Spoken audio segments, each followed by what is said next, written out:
What you want me to say? I did it? No. I want you to tell me the truth. Yeah, she told me that somebody said they killed my son. Yeah. Somebody had died. Mm-hmm. This is Hector Sanchez and Marquil Thomas, acting like they didn't just murder someone for $60 and a flip phone. And there's a couple of things about this that I know from our investigation. I'm not sure about what you're telling me. But what neither of them realize is that the flip phone they took will be so damning, it'll have them flipping on each other. And it comes down to the fact of Who shot who? who shot who. Okay, so. Why in the world would you write a statement saying that? Like I said, man, I was just trying to keep people out of trouble. And as these two spin their yarns, one will realize that his actions could land those he loves the most in prison alongside him. You're the one who pretty much invited us down here, so you weren't that nervous. I was trying to get my mom off the hook. Okay, I didn't want her going to jail. Okay. On September 10th, 2008, in the early morning hours, 19-year-old Eric Colon was walking home through his Jacksonville, Florida neighborhood when two young men drove past him in a red Chevy Cavalier. They circled the block, scoping out the area for witnesses. They then parked in a nearby driveway with the headlights off and waited. One of them got out with a gun. Minutes later, Eric was lying dead on the sidewalk with a gunshot wound to his face. His phone, wallet, and a small bag of marijuana were gone. For weeks, the case went cold. But then something unexpected happened. 19-year-old Hector Sanchez, who had nothing to do with Eric's murder at first glance, was arrested on unrelated charges and thrown in jail.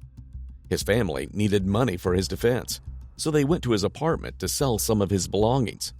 When his uncle and 15-year-old sister Joanne searched his car, they found a phone that didn't belong to him. Joanne turned it on. She called herself to check the number. It wasn't familiar. She then scrolled through the contacts and found one labeled Mom. When she called it, a woman picked up and frantically asked who was calling.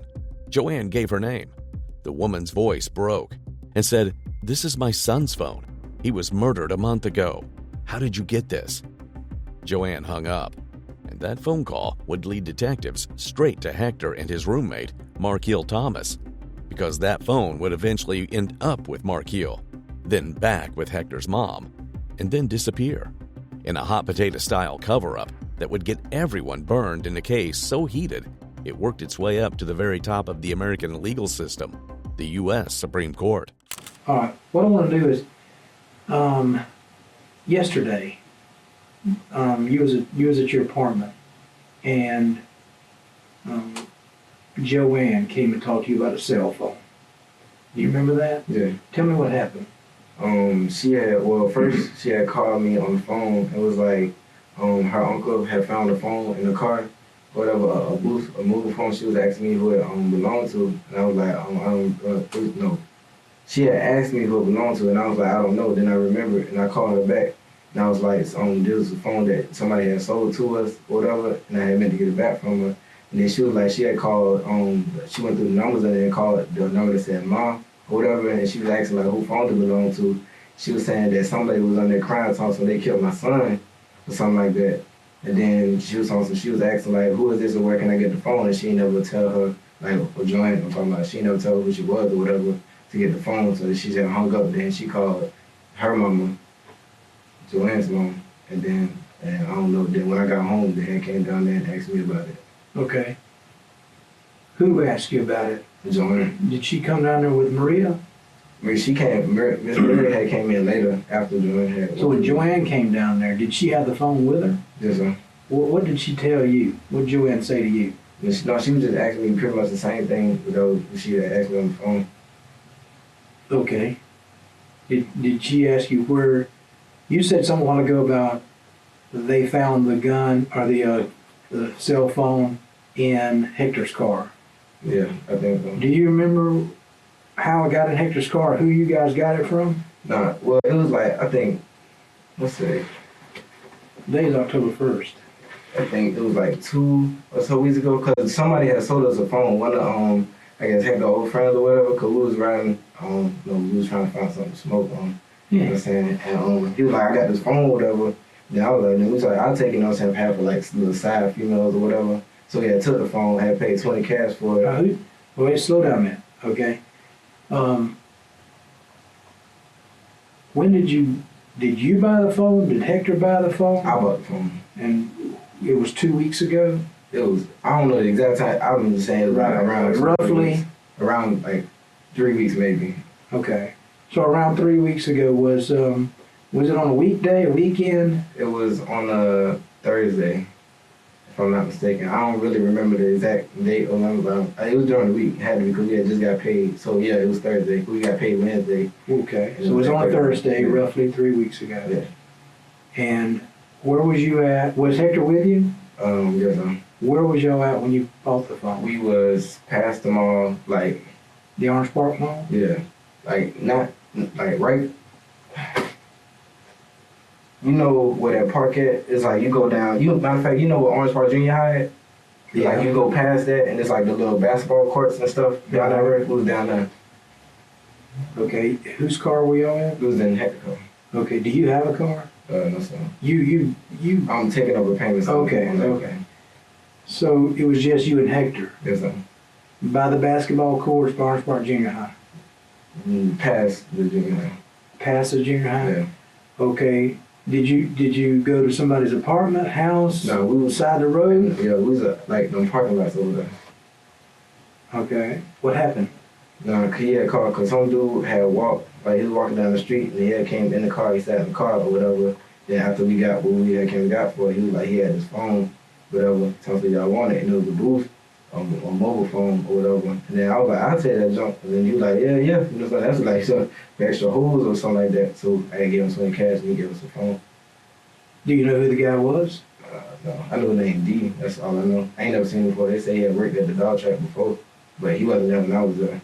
You just know him as D? Yes, sir. Ah, yes, the mysterious D. Both Hector and Markeel have independently pointed detectives toward Demetrius from the dog track, the guy who supposedly sold Markeel a phone for $20. Convenient how they've got the same story, right? Almost like they rehearsed it. Would you recognize him if you saw him again? Not really. I don't know, cause I don't really remember. I ain't look at his face. Really, I ain't get the stun, cause he was in the back seat and I'm in the front seat like this, and I ain't really look back to get like a good visual of him. But you know him though. I never seen him. I don't know. Heck, know him. It was one of his people. Okay, all right. But he worked at the dog track before you guys, That's what they say. and he asked you, did you want to buy this phone? He asked both of us, but I said yeah. So you paid him $20, Yeah. and he was in the back seat of his car, of Hector's car. Yeah. All right. Okay. How long was he in the car? It wasn't that long. It was like a quick 5-10 minutes maybe. Did y'all smoke anything? Yes, sir. Some weed? Yes, sir. Okay. Did he say where he got the phone from? Did you ask him, like, does it work? So we had it work. He was like, yeah. And I was like, he had turned it on, and then he said it worked. Then I had took the phone. Now this was over there by the school. You know. Did you leave the phone on? No, sir. Did you ever call anybody with that phone? No, sir. Why not? Cause I had it, then I turned it on. Like it was on at first, then I had turned it off, and I had set it on the side right there, like on the little compartment side of the door. The little compartment? Yeah, I had left it there. Was it on or off? It was off. Cause I was still using this phone at the time. Okay.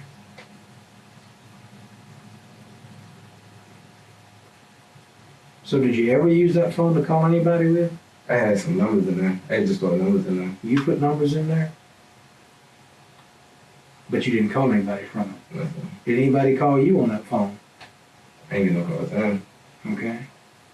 Did you ever turn the phone on and try to look at any voicemails or messages, anything like that? What did the phone look like? It was brown.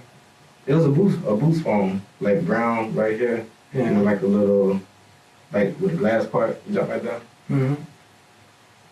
Cause I know, like not too long after cause I had lost it for a minute. I thought I had lost it in the house somewhere, but I couldn't find it. And I guess I had left it in the car, cause that's when Joanne had told me that his uncle had found the phone. In the car? Yeah. Okay. So when you bought this for $20, do you normally buy cell phones? No, cause I had a plan And what did you buy this one? for extra on side. But you never used it. No, store numbers. Oh, so you store numbers on that phone and use that phone? Yeah. Okay. Did Hector ever use the phone? I don't know. It was in the car. Did you ever get a charger for it, charge it up? Do you know if the battery ever went dead? I really don't. Do you know how many times you turned that phone on or looked at numbers and stored them or? Like, I turned it on maybe 3 times. Yeah. I ain't use it a lot. I just use to store numbers. Maybe like 3. Why do you just store numbers in that phone? Come on, let it go. Well, you're trying to be sneaky, man. Yeah. Was it girls' numbers that was in there? Yeah. Okay. All right. Yeah, we can't let your girlfriend find out about that. This is Markeel's story, except it's complete BS. Remember that Hector's sister, Joanne, found the phone and called Mom. Eric's mother picked up. After that, though, Joanne called Markeel, who had very specific instructions. Turn off the phone and pull out the battery. Joanne did exactly that. Markeel then rushed over and took the phone. This seems like an overreaction for a phone he barely uses. We know all this because Hector's mom, Maria, talked, because she got that phone back from Markeel and then got caught in a lie. That lie will have dire consequences. The next day, Markeel goes back to the station. This time, his mom is with him, and this time, she's the one doing the interrogating. But why would you buy another phone? You already had a phone. I know, but I bought it to store other numbers. Other numbers for what? female numbers. Why? Because I don't want to get know my phone and nothing like that. There you go again. Yeah. But they are trying to say that you're involved with this murder that was in Argyle, I know. or either you're covering it up. Only thing I got to do with it is buying the phone. And when Joanne talks to me, Did you know D?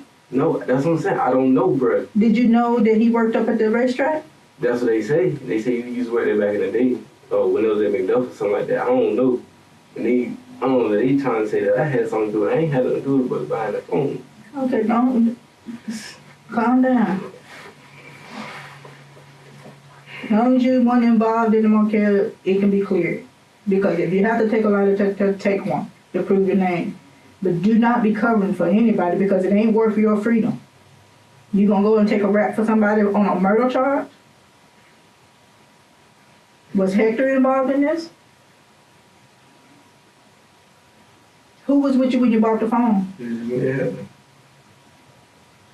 And did Hector know D? I guess so. He had called a number and was talking to someone.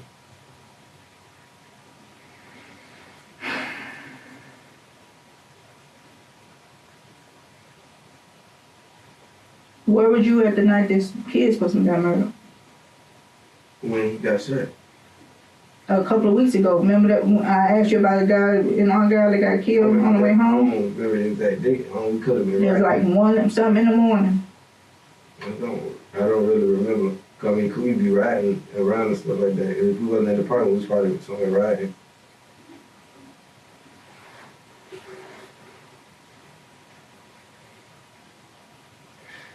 You don't remember what this guy looked like? I don't know if he black. He kind of on my size. He a little stocky though, and he got like little baby dreads.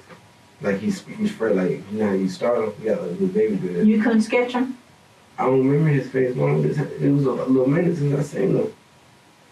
I don't know what to do. I ain't get it. Wait a minute, when did y'all get the phone then? It was a couple, like a week, 2 or 3 weeks ago, something like that. That was when the murder happened. I don't really remember the exact dates. I don't want to say that and be wrong or whatever. But I told the detective it was a Thursday, because I know they had paid that Tuesday, Wednesday, so it was on a Thursday or whatever. We had got it. You been smoking today? Markeel's mom must be proud of her son. So proud that she's doing the detective's job for them. That same day, detectives visit Hector in prison. Do you remember or have a friend that's named that y'all call D? D? Mm-hmm. Yeah, I know a dude named D. What is his real name? If it's the same one I'm thinking about, I think it's Demetrius. Okay. What is? And do you know his last name? Demetrius. I don't know if I seen her, I probably remember. Okay. But But how long have you known D? I don't know that punk for a while. Have you? Yeah. Okay. I think 'cause he was working at the track first, and then he quit, and then he just recently came back. Okay. Now, when you was arrested over here, and again, I don't want to get into that. No, yeah, But do you remember what day you was arrested over here? the 25th. Now, was you still employed at the dog track on the 25th? Yeah. Okay. Was D employed at the dog track on the 25th? Yeah, I think so. Yeah, because I know he works part time at the track because Okay. he cuts hair or something like that. Okay. And Markel, he was still working there. Mhm. Okay. What kind of relationship do you have with this fella D? It was like I don't even know. It's like right now I guess you could just say we acquaintances or whatever or coworkers because Mm-hmm. at first we used to be cool. You know what I'm saying? But at first we used to have this little thing where like on Sundays, that's the only day we get off early. Mm-hmm. We all like everybody picks a spot one day. You know, like take turns, Mm-hmm. and we all chill at everybody's house. You know what I'm saying? You know where D lives? Last time I knew, he stayed like in the beginning of Argyle, like Lindsay Terrace or something. I think that's what it's called. No, Like when you, right behind Babies R Us and Toys R Us and all that stuff. in Argyle? Yeah, like when you first turn to Argyle, Right. the first apartment is right there. Okay, so it's right there. Yeah. Okay. Has D ever gave you or sold you a cell phone before? Has he sold me a cell phone? No, I got a cell phone from somebody else. Okay. Have you ever? How about Markel? Has You he know- sold me one? No. Has Markel? Well, has D ever sold Markel a cell phone, or did he trade him one, or give him one, or sell him one? That I know of, no, because I know Markel's got Singular and D's got, I think, T-Mobile or something like that. So that I know of, no. Okay. How about Markel? Has Markel ever gave you a cell phone, sold you a cell phone, anything like that? Mm. Okay. Hector is already in prison for murder. Less than 2 months earlier, Hector shot and killed another man, Levi Rollins, in Duval County.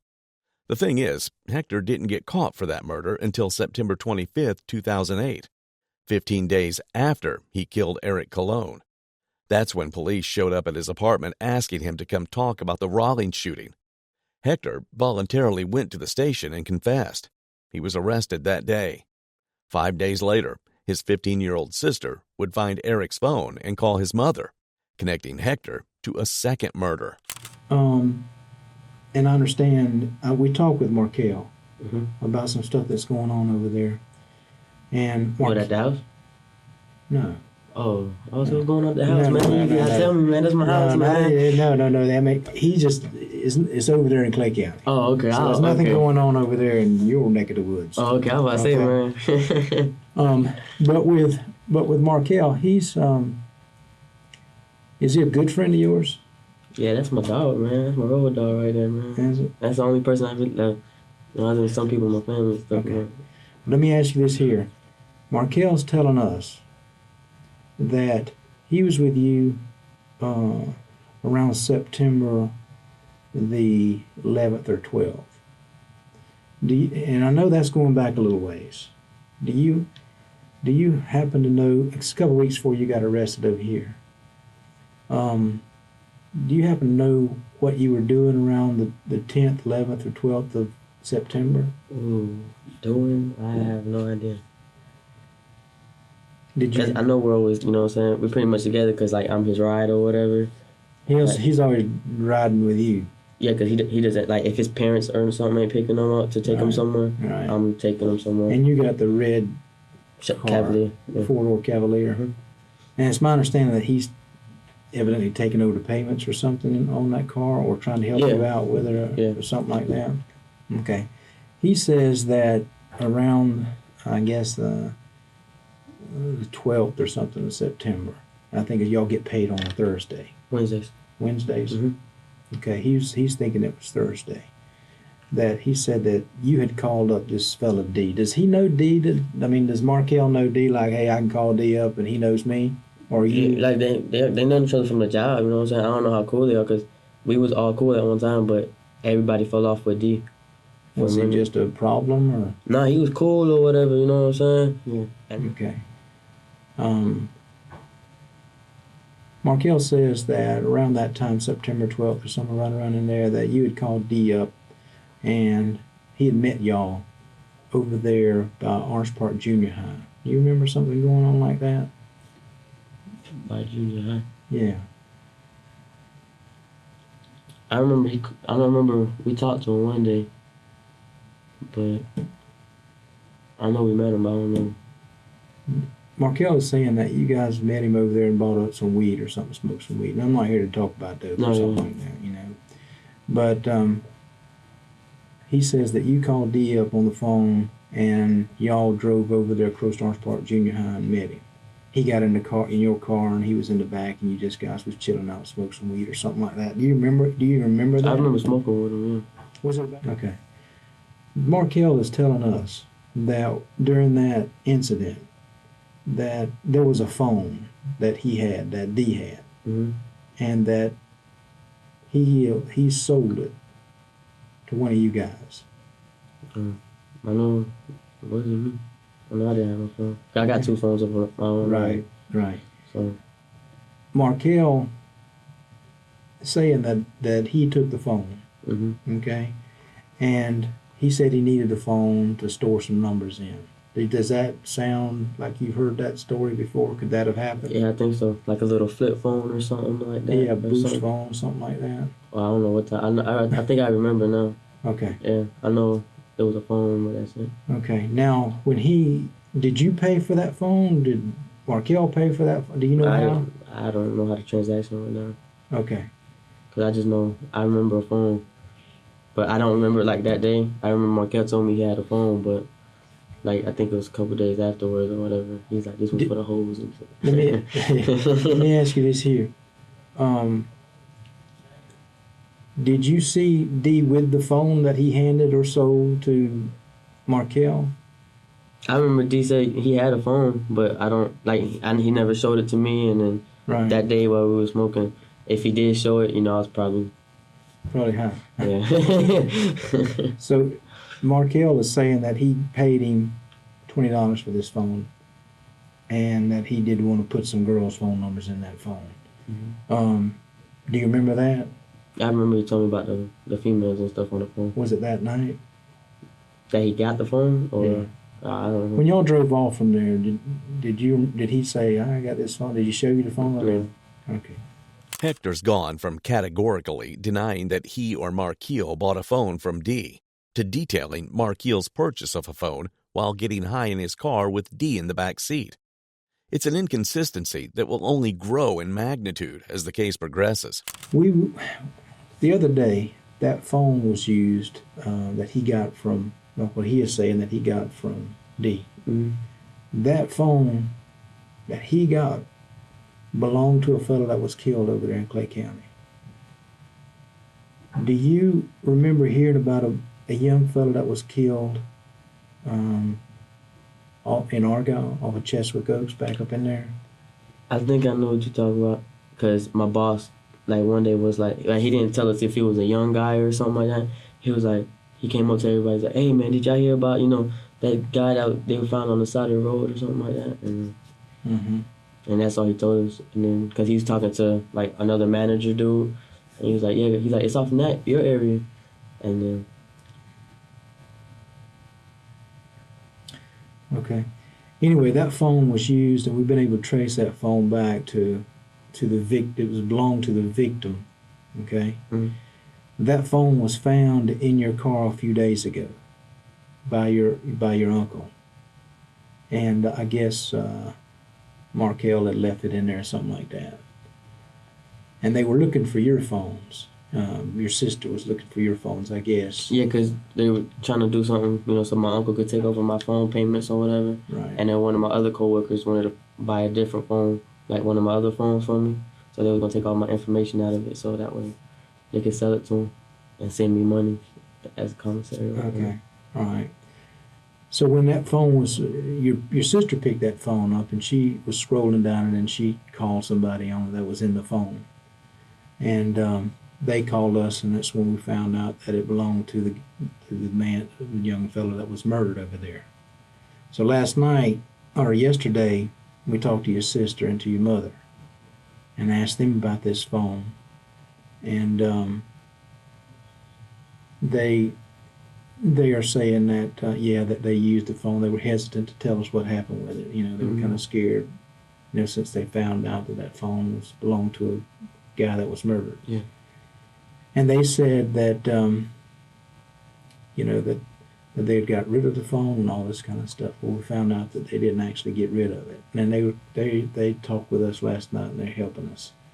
And we found out where the phone's at. So then we bring Markel in and talk to him. And that's when he's telling us this story about this boy named D, that he got this phone from a boy named D. And during our conversations with him, he is saying that he did not know about the phone at first. He says, I bought it from D. You was with him, and he was putting girls' phone numbers in there. And he got a phone call from your sister yesterday. Markel? Yeah, Markel got a call from your sister yesterday saying, what do we do? What do we do? What do we do? And Markel says, just hold on. I'm on my way over there. And then your mother was... like she called him while you was with him? No, that was the day before. Today's Thursday, Tuesday. She's calling Markel saying, hey, what's going on with this phone? How did you get a hold of this phone? And she calls your mother, and Marie finds out about it, and she's all worried about it. And so then they come home, and your mother says, I want to talk to Markel and find out where the heck he got this phone at. She says, I don't want any problems with anybody. So this is Tuesday that Markel says that they're texting each other. Joanne's texting him. I'm on the way, I'm on the way, I'm on the way. He gets home. Joanne takes the phone down there and tells him, what happened? This is what happened. And he says that he got it from some guy named Dude or something like that. Dude? Yeah, but she could be off a little bit, And he tells him that y'all need to get rid of that phone. And then your mother starts to worry about it. Your mother talks to him, and he's acting like he's calling somebody, and Markel acts like he's calling somebody, says it's going to... Because your mother wanted him to call this boy D and say, where'd you get this phone? And he just, he makes a call, it's going to voicemail, but he doesn't leave a message. So he tells, I don't know what we're going to do. Y'all need to get rid of that phone. So he's scared. He's like putting it off, wanting your mom and them to get rid of it. So she did. She got rid of that phone. And she got rid of it to some more people that, I don't know if you know this guy, Negro. Yeah. I'm sure I know. I know who he is. I think that's her boyfriend's nephew or something like that. So anyway, they all get tied up in this because of this Markel. So we're talking to Markel about it, and he's basically telling us his story, that he picked up his phone. And we're not sure he's telling us the truth about it, so we started to talk to him a little bit more. And he says that, he's been in Argyle quite a few times, and that you was over there in Argyle with him. He's got a girlfriend over there off of Phillips Highway. Do you know her? And that you've been over there with him? I guess you drive him around, you have to be with him. Yes, sir. Okay. My question is, when we was talking to him, and he starts saying some things, he's already implicated your mother in this thing, and she's very, very worried about what's going on. Hector's mother should be worried, because now she's caught up in a murder. And Markel's story is quickly unraveling. Can I ask a question? What was wrong with the phone? When you talked to Joanne yesterday, when she came down to your apartment, and she told you she called this boy's mama, did she say it was intentionally or by accident? She said she was just trying to figure out who the phone belonged to. And did she tell you what the woman told her on the other end? Yeah, she told me that somebody said they killed my son. Yeah. Somebody had died. Mm-hmm.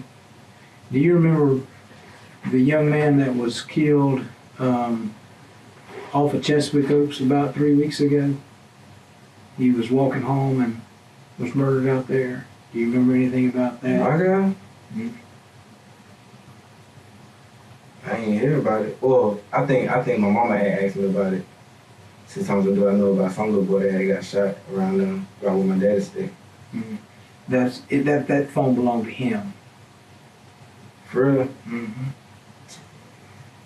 So when it shows up in Hector's car, and then Joanne uses it, she actually calls his boy's mom, Yeah. and then we start trying to say, okay, you know, who's got this phone? So it's really important, you know. Yeah, I You see where I'm coming from? Yeah, I understand now. So we're not accusing anybody, not Yeah. accusing you or anyone. We're just trying to find out. Yeah. I mean, if you didn't have nothing to do with it, who gave you the phone? Yeah. You bought the phone from this guy named D. Yeah. And it's very important that you tell me the entire truth. And if you know this fella D, what we don't want to see happen is when we find D, he say, I didn't give him that phone. I don't know where he got that phone from. So I don't want you. So once you had this phone or this conversation yesterday, not phone conversation, but when Joanne came to your apartment, told you what happened, did it scare you? It did a little bit. Sure. I mean, you're only human. Yeah. I mean, you're only human. It would scare me too. I was just like when she told me that the lady on the one said my phone died. That it kind of confused me a little bit. You know what I'm saying? Then I started questioning, like, on this phone right now, after, you know what I'm saying, my roommate going through what he had just went through, getting locked up for his charges or whatever, then this happened. When you was talking to Joanne yesterday and she tells you all this kind of stuff, did Maria come down and talk to you? Nah, she was just asking the same thing she was saying. She was No, like, but she came down and talked to you. Yeah. What did you tell Maria?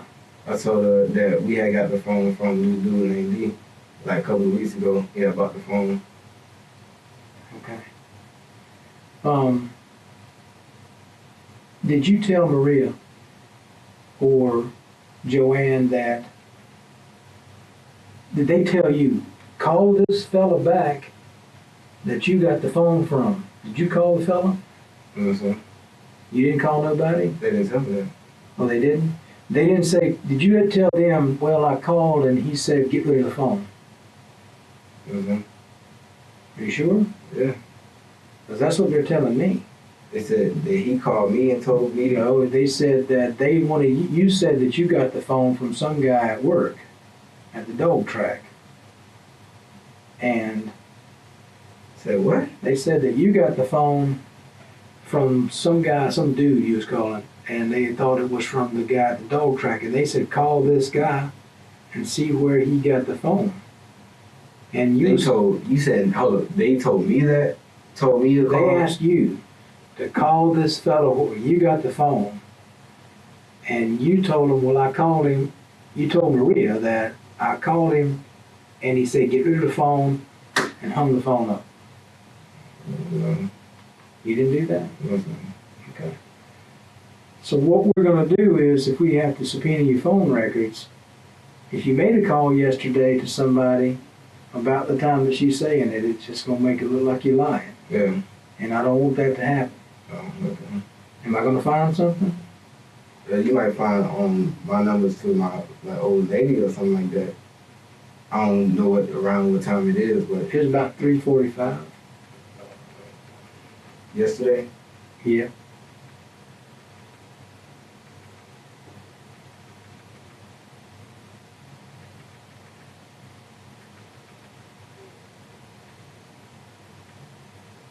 No, because I got Maria at 2:57 p.m.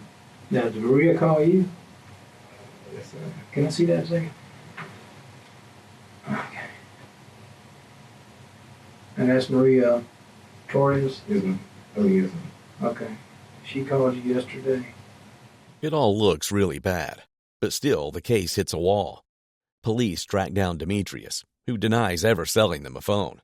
But without physical evidence tying either suspect to the murder scene, prosecutors can't charge anyone. The case goes cold for 5 months. Then, on March 5th, 2009, detectives show up at Maria Torres' house with unsigned arrest warrants bearing her name and 15-year-old Joanne's name, charges for evidence tampering. According to an appeal to the U.S. Supreme Court in the case of Hector Sanchez versus the state of Florida, Joanne was pulled out of algebra class that same day with no parent present and threatened with arrest. After school, Joanne tells her mom. That next day, Hector agrees to talk. He doesn't want his mother going to jail. Little does he know, he's about to give the most contradictory confession detectives have ever recorded. Initially, I made contact with you over at the jail, and we just talked about this case. At first, thing I did was I read you your rights, and I asked you, did you understand them? And you said Yes. yes. Okay. And you agreed to talk with me, correct? Yes. Okay. And I've asked you to come over here so that I could record your conversation with me because of your statement and talking. Okay. So what I want to do is basically start from the beginning, all right? And I want you to basically tell me what happened from the beginning and just kind of go through. And if something I don't understand, I'll ask you or, a question to identify what we're talking about, okay? So on this particular day, which was, you'd said you thought it was It's around, like a weekday, so probably like around Thursday or Friday or something. okay, that you and, tell me what happened. Markel Thomas. Markel Thomas, Yeah. okay, and, We get off of work early, or whatever, you know what I'm saying? Then Okay. we hop in my car. As we hop into the car, you know what I'm saying? We go to my house first, trying to figure out what we're going to do. And then as we're going through, we decide we want to smoke. So we start calling people, his connections on his phone, and I'm calling people from my phone. So we're doing that at my house for about half an hour to an hour. So it's probably around 8:30. okay, No luck, so we start talking about what we want to do. So we just want to get out the house. So when we get out the house, we're still calling people to try to smoke, trying to figure out what we're going to do. So as time goes on, now we're just driving around. We end up going off up to Orange Park area. And then he knew somebody that stayed in Lindsay Terrace that's sold weed or whatever. So we went into there, called him, but nobody answered. So we just kept on driving. So we just decided to keep on driving past Argyle. Once we reached McDonald's, to the area where his parents stay, we made a left on the McDonald's sign. Once we went there, we just kept on driving past the first light, the storage place on the left hand side. We kept on driving. We seen the individual victim on the side of the road. Looked like he was talking on the phone or something, just walking on the sidewalk. So we was talking, decided to rob him or something. You know what I'm saying? So as we were going through, we drove back. I drove down like 2 or 3 more blocks. You know what I'm saying? We were scoping out the area to make sure everything was cool. Once we seen everything was all right, we turned around, still looking around, and then we seen him because now we're on the opposite side of the road that he was on. So once we kind of got a glimpse of him, see that he's still walking, we turned into the neighborhood right in front of the area where he's going to cross. mm-hmm. Once we do that, go to the first house. I go in, drive up, turn around and everything. And then right across the driveway over the street, there's another house, but with the lights turned off. So I park right in the middle of the house. We turn off the lights and everything, and I wait as Markel gets out the car. Once Markel gets out the car, he starts walking, with a gun in the pocket or whatever. Mhm. And then as he starts walking towards where the victim is supposed to be, I guess he walked right past him and then turned around and said something to him. And I'm not the suspect, but the individual turned around. And as they were talking, that's when I got out the car. And then I was going to attempt, because I was going to go hit him. As I was on my way to go hit him, I seen Markel pull out a gun, pointed at his head, and told him to empty out his pockets. The dude just, gave him the stuff, pulled it out, just gave him everything. Markel snatched the stuff pretty much like almost immediately, if not like a minute, like 30 seconds after.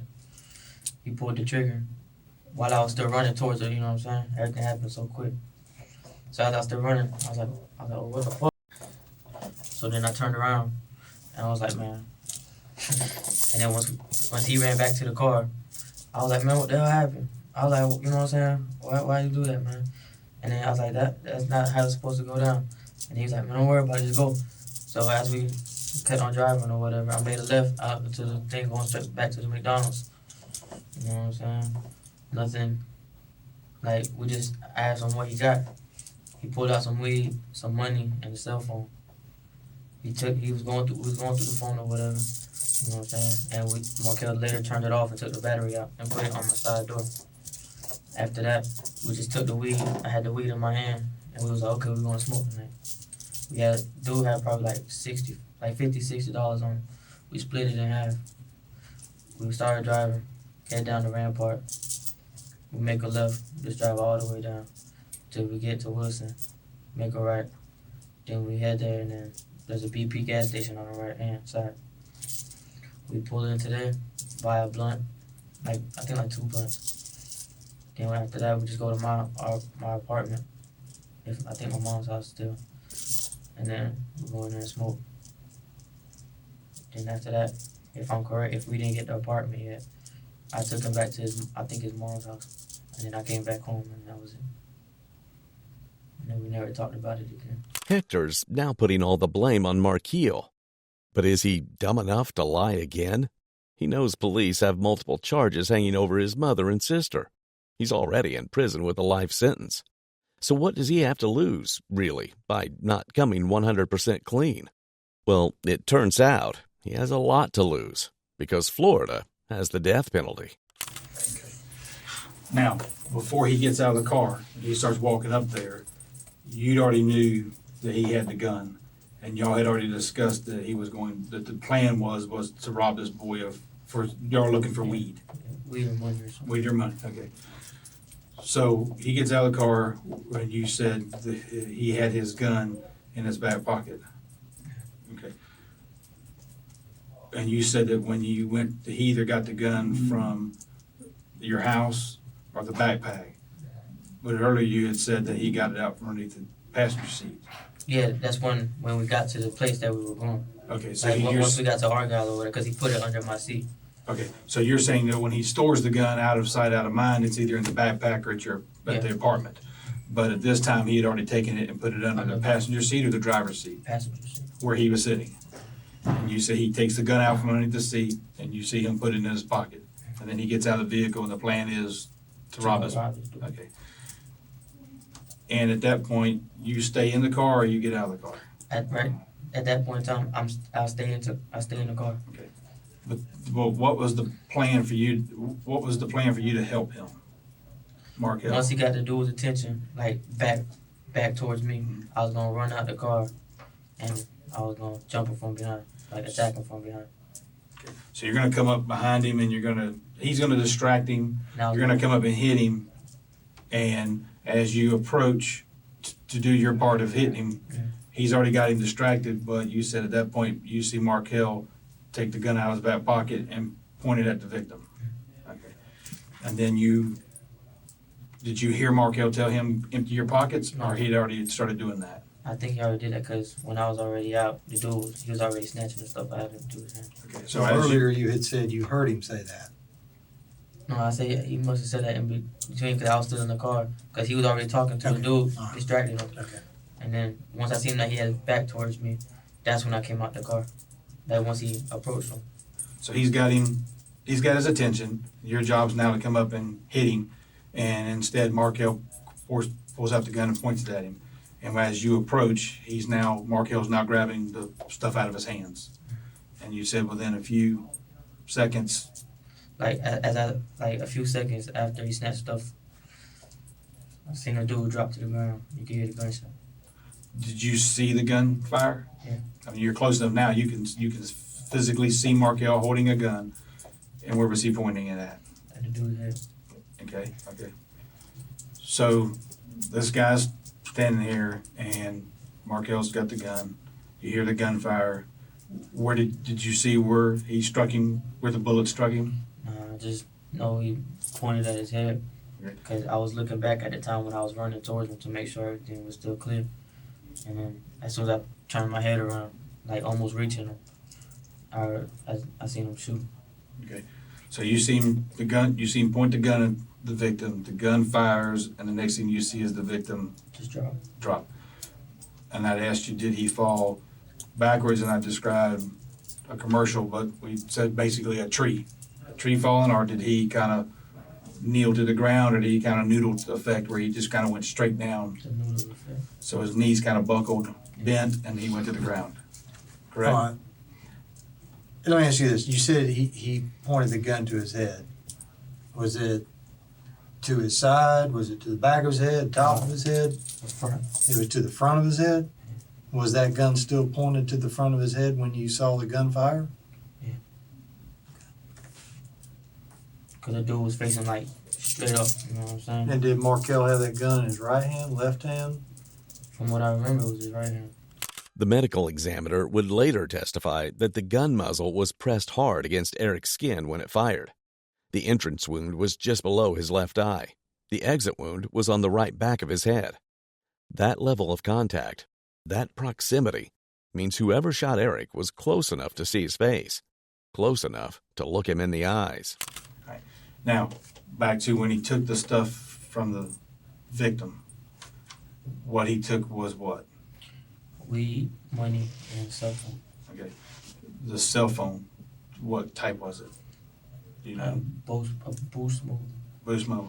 And was it a flip or a slide or Flip phone. flip phone? You remember what color it was? Like a brownish color. Okay. So it wasn't red, it wasn't purple, it wasn't yellow, nothing that stood out. It was an average dark phone. Okay. Did you say brown? Yeah. Like a brown or brownish. I mean like bronze or whatever. Bronze? Okay. And you said he had taken marijuana from him. Mm-hmm. And you said, how much marijuana did you think this was? Like a dough sack, like a 20 sack. A 20 sack. Okay. And being that not Yeah. really familiar, about how big was it? Probably like this big. So I'm doing what your hands are 2 or 3 inches Yeah. round. And what was it in? It's like in a plastic type bag wrapped around itself. So it wasn't like a Ziploc bag, it was a bag when they had tied something to the top of it to hold it. Yeah. Okay. So you've got the cell phone, the marijuana, and he had, what else he grabbed from him? Cell phone, weed, that's it. Or earlier you said he'd taken some money. Yeah, cell phone, weed, and money. Okay, so all right, that's what you're understanding. Okay. And the money was in what? Folded. Just folded in half. Yeah. Okay. And you said how much you thought it was? Like around $50, $60. Okay.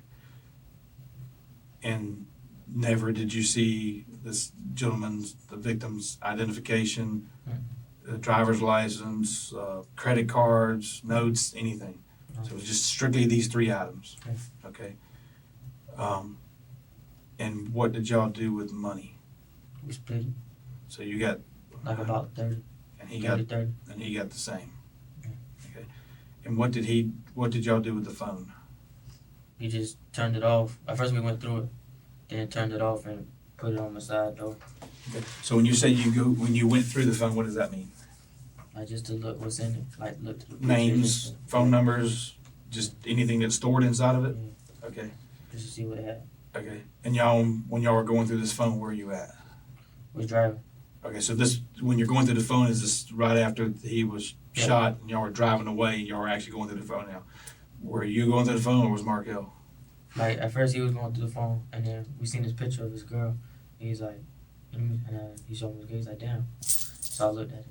And What? then I had the phone and I started scrolling down and stuff. Was there more than one picture in the phone or was there only one? It was more than one, but it's probably like only like 2 or 3, but it was like the same girl. Okay. And you said my girl, did the picture, anything in the phone say like, this is my girl, my girlfriend, or did it have her name or anything? No. Okay. The picture that you saw on his phone, was it What'd she look like? She looked skinny. Like, it looked like it was a school picture, because it looked like she was surrounded by desks. Okay. Was she white, black, Hispanic? If I could look, probably like Hispanic or something like that. She was like brown skin, Right. Okay, so like black hair, something like that. long black hair. How long would you say her hair was? That I can't really see. Okay.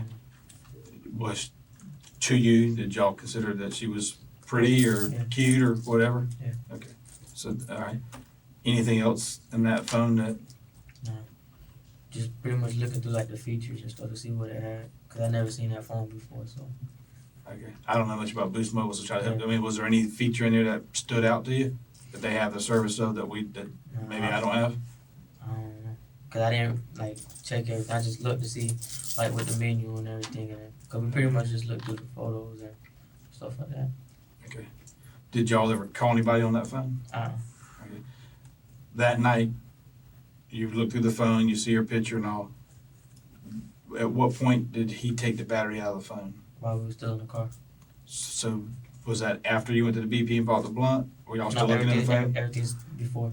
That's before you get to the BP. So we're talking a drive from Argyle Forest at the McDonald's to the BP is approximately, Probably like 10, 15 minutes. okay, so within 10, 15 minutes, y'all already gone through the phone and he's taking the battery out of it. And what does he do with the battery in the phone? Just puts it right in the car door, handle thing. Okay. Now, obviously from what you have told us, I know you were there. Okay? So there's a couple of things that have come up that I'm not sure about. Okay? And you wrote us a statement earlier, right? And you wrote in there that you did it. But you told us that Markel did it. And what I mean by that is you put in there that you told us that Markel shot him. And just a few minutes ago, you told us Markel shot him. But in your written statement, you put in there, and I shot him. So you see where I'm confused? Yeah. And there's a couple of things about this that I know from our investigation. I'm not sure about what you're telling me. Okay? Let me ask you this. And I know what your current charge and why you're in jail. But do you know what the statute is on murder in Florida? Okay, let me just paint a little quick picture to you, okay? If I want to kill him, okay, and I say, I want you to stand right here with me, and I want you to look out and make sure nobody is coming, be my lookout guy. And I shoot and kill him, and I take his stuff from him, and we go jump in a car, and we split it up and everything else. What am I charged with? Murder. What are you charged with? Murder. You want to know one that I didn't even know until I became a police officer here in Florida? That if you two are robbing a store and y'all come out and you got guns and you point at me, a police officer, and I shoot and kill you, okay? And he gives his gun up and we arrest him, what is he charged with? Armed robbery, And what else? murder, Yes. Why? because they caused the murder to happen because of what they were doing, because of their actions. There you go. So what I'm getting to you is, and I'm not trying to minimize this by saying it doesn't matter which way it goes. I'm not trying to do that. All I'm saying is in this situation here, I can put you at the scene through the evidence that I have. Okay? At the very least, I can put you at the scene. Have no problem whatsoever putting you at the scene. Problem I have is when we go talk to Markel. Again, to corroborate some of the information you've given us, then we're going to have a different twist on it.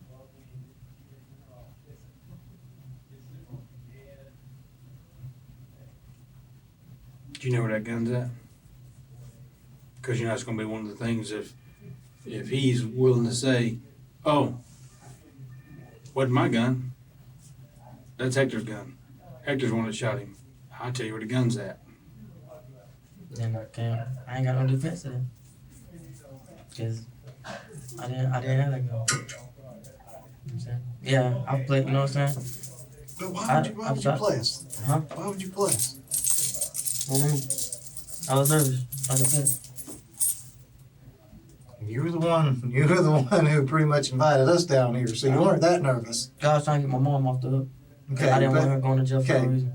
Okay, but what I'm saying is for no reason. Well, not for no reason, but because Markel told her to throw the phone away. Okay, as far as whether your mom goes to jail or not, that'll be up to the state attorney's office, the court system, and all that, okay? That'll be something that we will have to talk to the state about, okay? And in this case right here, I am not so interested in what other people have done. I'm interested in what was done that night, okay? And that's who I'm interested in, okay? All that other stuff, right now, I don't care about that at all. But I mean, you pretty much invited us down here. So you couldn't have been that nervous. You knew we were coming. Yeah, I know. Okay. It's just the way she told me. But I know, but what I'm getting at is you knew we were coming. Yeah. And you knew what time it was. Okay? So there's no reason to be nervous and talk about a 9 versus a 38. Yeah. That just throws. I mean, come on, put yourself in my shoes. No, I understand what you're saying. We got to get through all that. So if we took your family out of this whole situation, we take all your time out of this situation, all your penalties, everything that you got in your head, and it comes down to the fact of Who shot who? who shot who. Okay, so. Markel shot him. Then why in the world would you write a statement saying you Like I said, man, I was just trying to keep people at joke. I ain't know. Just trying to. Cause it's, I don't know, man. Like I said, I was nervous. I was shaking all the time. So Hector wrote a 3-page statement confessing that he, not Markel, pulled the trigger. Then Detective West transported him to a second location for a videotaped interview, and Hector immediately flipped the script, insisting Markel was the shooter. So which version was the truth? The handwritten confession might have been an attempt to protect his mom from those tampering charges. Noble, if you ignore the fact that he murdered someone. But once the camera started rolling, self-preservation kicked in, and Markel became the fall guy again. I just want you to think about what you're saying, okay? If y'all went up there, especially after you described the weapon, like you said, there's things we already know. You described the weapons, how he fell, everything that you described, okay? It makes me believe that you were the one that had the gun, you were the one that shot him, and you're just scared to say that, but we've already pretty much described to you that, I mean, you said it here, but, you know, earlier that's not what you said. Yeah. I don't want to go out here and arrest Markel if he didn't do it. Not, and confront him with that. Yeah. I'm a firm believer that he's, you know, got something to answer for. But I also have to look at what he's going to tell me when I get there. And if you're okay with the fact that you're telling me that that's what happened, then that's what happened. But I'm not going to sit here and keep it. I mean, you know, I'm not going to keep you any longer. You got to sit down and make a decision, okay? Let me ask you, not to get off on a little tangent, but just to hear what I'm saying. All right? Your mom seems to be a very good, faithful woman. Do you have any type of faith? Yeah. So you believe in God? God. Okay. You know that right now all this you're going through, right? You're answering to people like me and anybody that's in, you say, the system, right? But ultimately, what do you got to answer to? God. You got to answer to God. I'm sitting here in front of you. I'm asking you a question. Not only are you always gonna have to answer for everything you've done, but now that you may have the question of answering to him why you're sitting here lying to me if you're lying to me, on top of what's already happened. You know, that's a decision that you and your heart have to make. Right? And those are just the same questions that he's gonna ask me. Is did I do everything I was sitting here in this room today to get the truth? And did I use my conscience correctly to make a judgment? Right? Okay. So, knowing that you got the answer for that, knowing that I'm sitting here asking you, compounding. I mean, you laugh, but dude, No, I'm not laughing. you never know. Yeah, I you know. never know what's gonna. Hey, you might not wake up tomorrow morning. Yeah, I know. Neither may I, because Nobody knows what the future Never, don't know what the next minute's gonna hold. I could fall over in this chair. I wanna know my conscience is in the right place.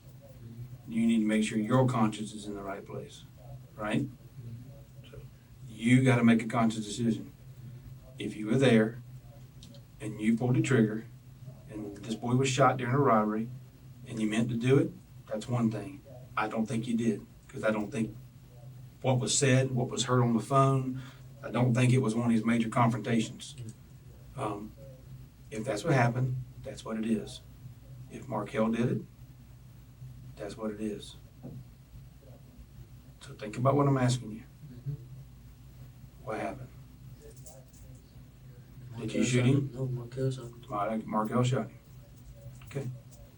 I ain't gonna ask you again. Yeah. Okay.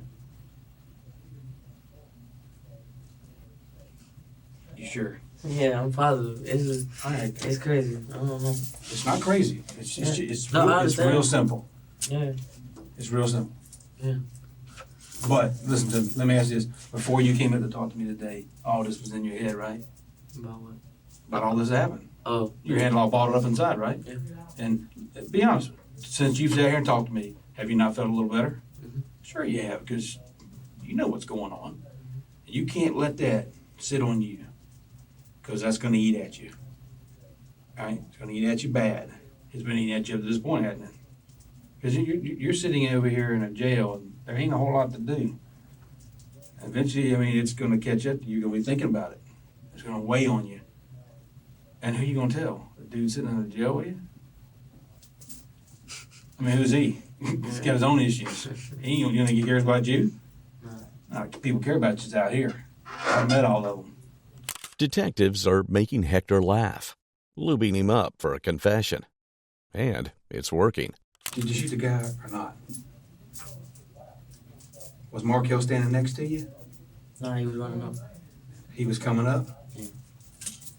Okay. But you just keep going back and forth. Yeah.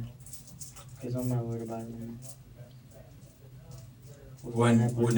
Then what, all right, would you tell him that, what made you shoot him? Was it the reaction?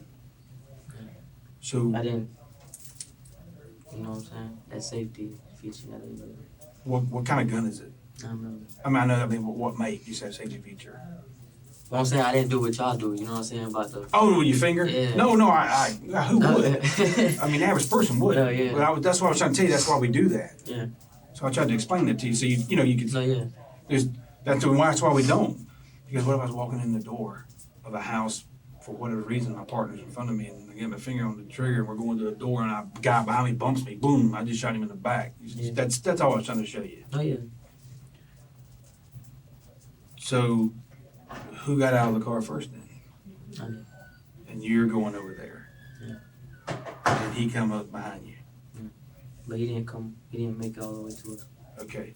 Now, I don't know if you're telling me the truth, and I'll tell you why. Because I gave you something earlier, which was the phone call he was on. Okay?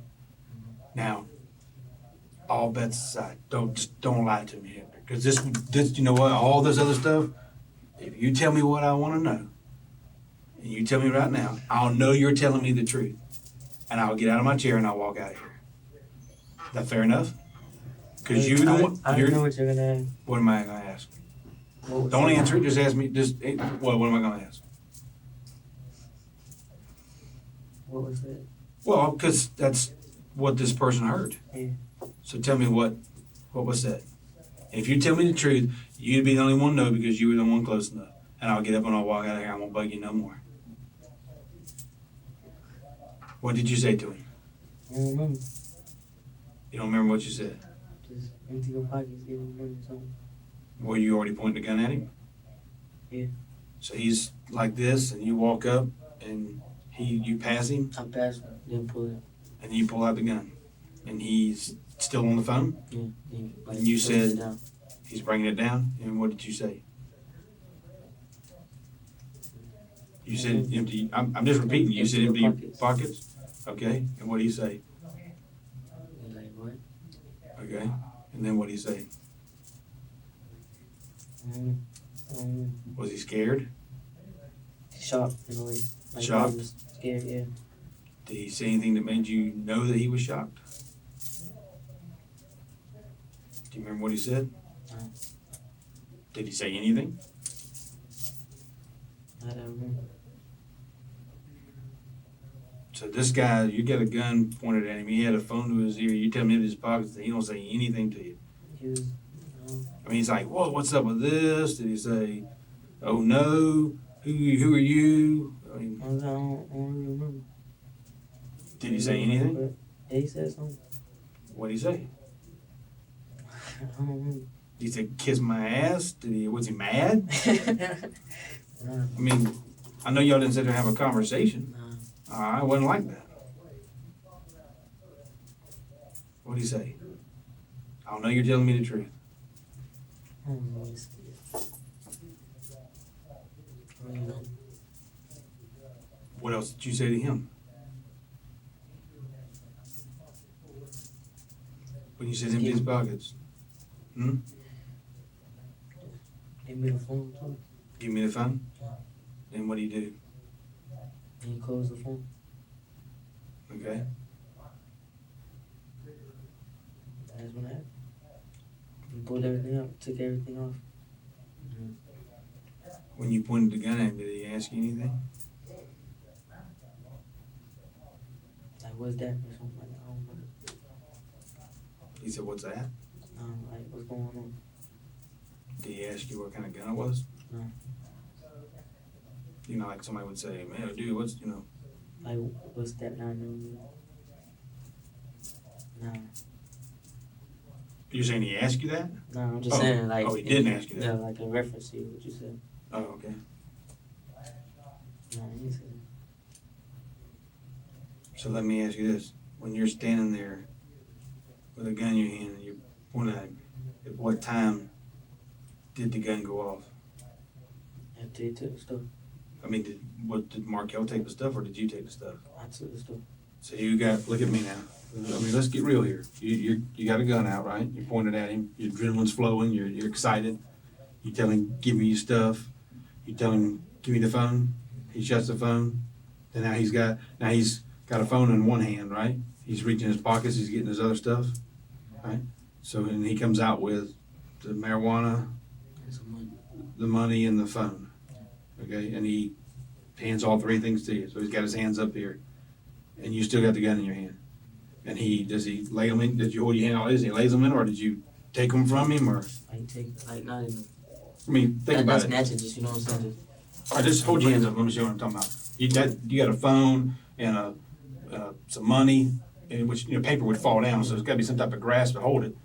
If I was going to come up and take three items or Yeah, pretty much it substantial was like this, size, because he had the phone over here, and then he pretty much went like this, and handed it like that. and then you just with one hand was able to grab all three things. Like, because he went like this or whatever, Mm-hmm. to grab it, and then put like the phone on top. Okay, so he's putting stuff in the phones on top, and at that point so he's literally putting it in your hand, and at that point you still got the gun up, and that's when the gun goes off. Yeah. Did it scare you? Yeah. So I was nervous, man, scared. I I didn't mean, know what happened. okay, so the gun goes off, and you went, what? Goodness, that didn't mean that to happen, or I mean. I was like, oh shit, and I ran off. 30 minutes later, after another detective enters the room, Hector gives his clearest, most animated account yet. Now, when you tell him to hand out your pockets, how close are you to him? Reach. Okay, so stand up. You're you, and I'm him. Okay. Reach. So Alright. probably, plus the guns, like. By Okay, so let's so point your finger out. Basically, ballpark. That's the barrel of the gun. Yeah. I'm gonna stand still. You show me where you're at. You touching me. So you're almost touching him. Yeah. Okay. Where is the gun pointed at? To his head. Show me where. Okay. I'm gonna sit down. I'm a little tall. I apologize. But I would be standing up. Show me on my face where you pointed the gun at. To his eye. To his eye. Yeah. Okay. All right. You sit back down. All right. So now, how close were you? Touching me. So the gun's actually touching his face. Which eye? That's my next one. Yeah, which side of his face? Because I tell you what, I'm still standing. Come to me. I'm comfortable. It's this side. I was just trying to figure out what's Okay. I don't want the left or right side. Because he's now, when you said that, Face to face. but he was walking this way. Yeah. You're So walking turn this way. around. He turns around like you're saying, which would put you in front of him. And the street's this way, and your car's over there, and and you pointing the gun Damn feet. dead in his face, and you're touching his skin with the gun. Okay. On his left eye. Okay. And while you're doing that, he's in his pocket. Is he moving because that's uncomfortable? Is he just No, you just with that, cause put the pressure on. push against the skin? You mean? Okay, with the barrel of the gun. I got you. Okay. And then what? Is he saying anything at this point? No, Is he nothing? no, yeah. No, at first he just like, what's going on or whatever. Okay. And then that's on the phone with the other pockets or whatever. Just took his shit. When you're pushing the gun, he's not on his face, not saying like "stop that" or "ow" or. He's just like, he making like a little grunt sound. Like, Okay. All right. And so you're touching him, and he's getting his stuff out, and he gives it to you. And at that point, when tell him give me the phone shit. so at that point, he's still got the phone out then. Yeah. Okay. And then Close the phone and give him the stuff. okay, and he gives you the stuff. And at that point, that's when the gun goes off. Like, I take the stuff, start putting it in my pocket. Okay. Okay. So when the gun goes off, what happens? Does he say anything? He dropped, Just boom. and I started running. Okay. Hector Sanchez pled guilty to first-degree murder and armed robbery. He waived his right to a jury during the penalty phase, leaving his fate in the hands of a judge. The judge found 2 aggravating factors. Hector had committed a prior murder just 2 months earlier in Duval County, for which he was already serving life in prison. And Eric's murder was committed during an armed robbery. Both factors were given great weight. Despite his videotaped confession, Hector later tried to walk it back. He took a polygraph test claiming he wasn't the shooter and passed with a very, very good score. At sentencing, he apologized to Eric's family, but denied killing him, saying it wasn't supposed to go down the way it did. The judge didn't buy it. At 19 years old, Hector Sanchez was sentenced to death. Markiel Thomas was convicted as an accessory after the fact and sentenced to 15 years in prison. Eric's mother, who had answered that devastating call from her dead son's phone weeks after his murder, gave a victim impact statement at sentencing. After months of searching for answers, she finally knew who killed her son and why $60 and a cell phone cost her son his life. Thank you for watching. Please subscribe if you enjoyed, and check out one of the craziest cases I've ever covered right here.